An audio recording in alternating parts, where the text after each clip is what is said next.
If you want something out of life, if you want to change yourself, if you want to acquire something, if there's some goal that you want to reach, that is really not easy as some people will make us feel. That living your dream, changing your behaviors, overcoming negative habits, it's challenging. It's hard. Most people go through life never discovering what their talents are. Most people never develop their talents.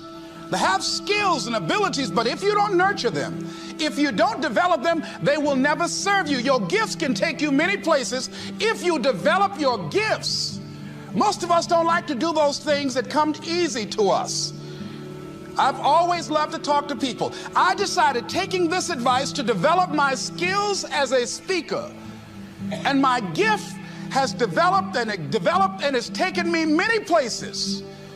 You have something that you brought to the universe, and that if you decide that my life deserves my developing this, what I do well, and becoming the best at it, and mastering myself, and seeing what I have within me, if you decide to drop your buckets where you are and develop your gifts, I grant you, you'll never ever be without. I grant you that your gifts will take you places that will literally amaze you. I grant you that if you begin to work to develop your gifts, you'll develop a strong sense of happiness. You'll get a larger vision of yourself, because part of beginning to get a larger vision of yourself, all of us need some area of our lives where we can have a feeling of competence. That people know when they think about this area, that's something you do. That you eat and sleep that, and that you do that, and people know it, and you know it, and you know that you know this. If you don't know anything else, you know this. Can you tell I know what I'm doing? Oh, hello. You know this. So you've got to work on it. When other folk are having a good time, you've got to have the strength of character to concentrate, to read, to digest information. If you decide in any particular area that you're concerned about, to make a conscious, deliberate, determined effort to read one book a month in that area, in 5 years, you'll be among the top 5% experts in the world. I read a minimum of 2 books a week. The average American reads only 1 book a year. If you decide that area that you love, that you are going to master that particular area, in this era of accelerated change, overwhelming complexity, and tremendous competition, as you begin to develop and expand your skills and your talents and your vision of yourself, you will always be in control of your destiny. The next thing is, whatever it is that you want to do, you want to do it massively. I have a friend who was telling me that his sales were down. I said, well, how many phone calls you make a day? He said, 25. I said, double them. Make 50 or 75 or 100. He said, oh man, that's just too much. What do you mean too much? You behind on your bills? You talking about too much? You know one way to get back on your feet real quick is to miss 2 car payments? You talking about you're tired? There's no competition out here. Decide that you're going to push yourself. Most people won't do that. Most people give up on themselves easily. You know the human spirit is powerful. There's nothing as powerful. It's hard to kill the human spirit. They asked Benjamin Disraeli, a man who became the head of a country at a time when Jews were not allowed out after 10 o'clock. They said, how did you do it? How do you achieve it against such great odds? He said, nothing can resist the will of a people that will stake even their existence on the extent of their purpose for good. That when you have a made-up mind, when you decide that you want to do something, I was reading something the other day, he said, the power to hold on in spite of everything, the power to endure, this is the winner's quality. The hunger, the ability to face defeat again and again without giving up. This is a winner's quality. You have that quality within you. When you're hungry, you don't care about the facts. You don't care about the odds. Doug Williams played for the Washington Redskins, quarterback. John Elway of the Denver Broncos in the Super Bowl. Everybody was talking about Elway. After the Super Bowl, when Doug Williams made a historic passing game, they asked him, said, how were you able, in spite of all of the negative publicity saying that you couldn't win, how did you do it? He said, I ignored my critics. I just didn't pay any attention to them. I ignored myself because they kept on saying it so much. There were times I doubted whether or not I can do what I needed to do. There's a Doug Williams in everybody here. There's greatness in you.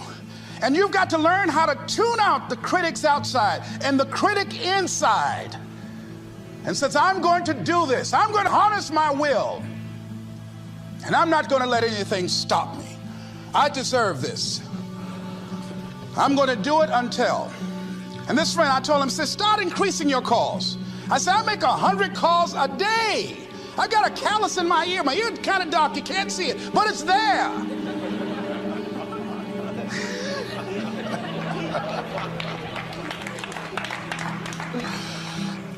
His sales have increased. He's working harder now. The other thing is that if you want something, you have got to be relentless. You've got to learn how to become resourceful. You've got to learn how to become creative. When crises strike in your life, and in the Chinese language, crises mean danger, but it also means opportunity.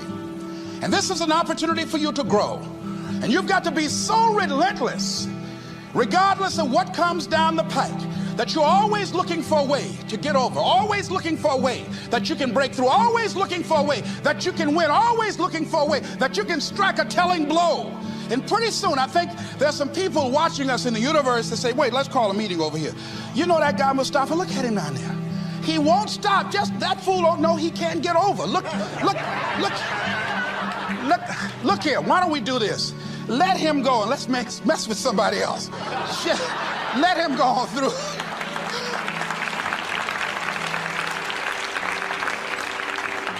Life will just get tired of whipping you sometimes. And just say, let's just let this one go. I believe this.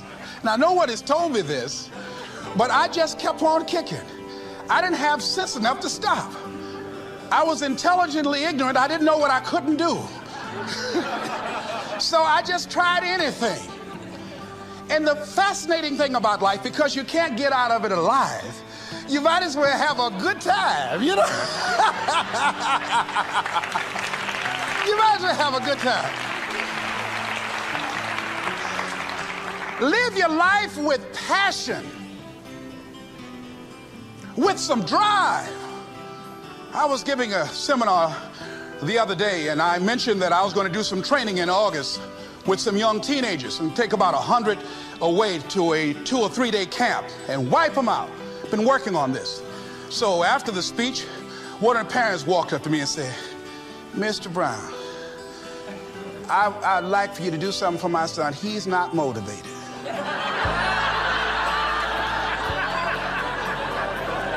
I said, I wonder why.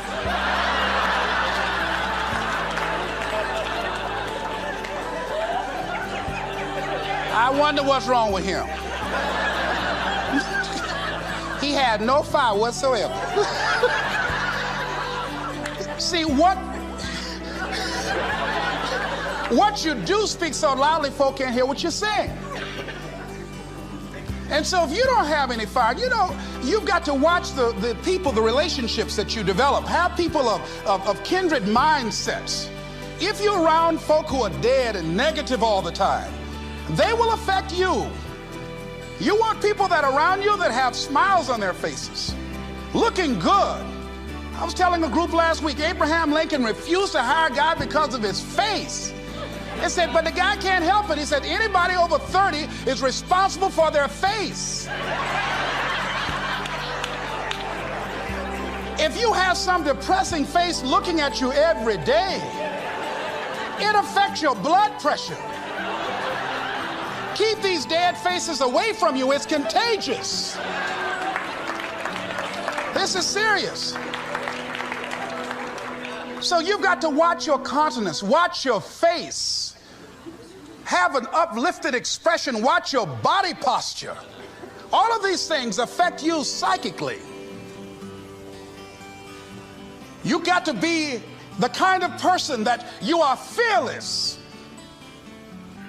Fearless. Folk leave fearless people alone. There's some people walk through a neighborhood and every dog in the neighborhood would bark at them.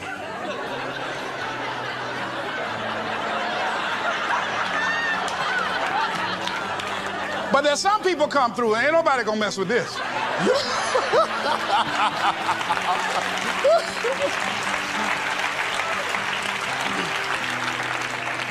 You are unstoppable.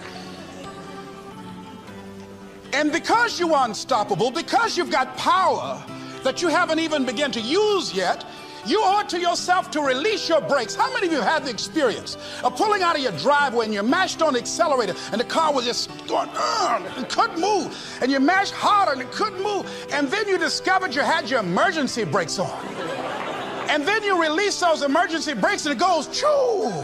Have you ever had that experience before?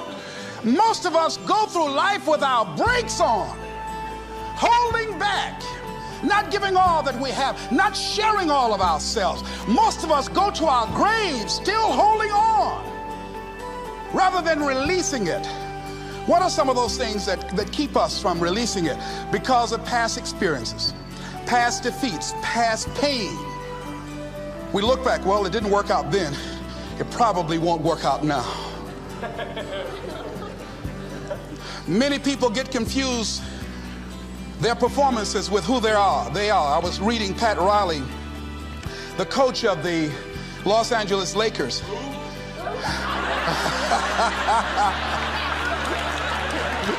But you're going to like this quote here. After the Trailblazers had blown them out of the water, and I'm sure he said this last night, they asked him, how do you feel? He said, tonight we were exposed for what we are right now. You see? That if my speech tonight doesn't work, it doesn't mean that I'm a bad speaker. It means that what I did didn't work tonight. And I've got to separate what I do from who I am. And I've got another shot.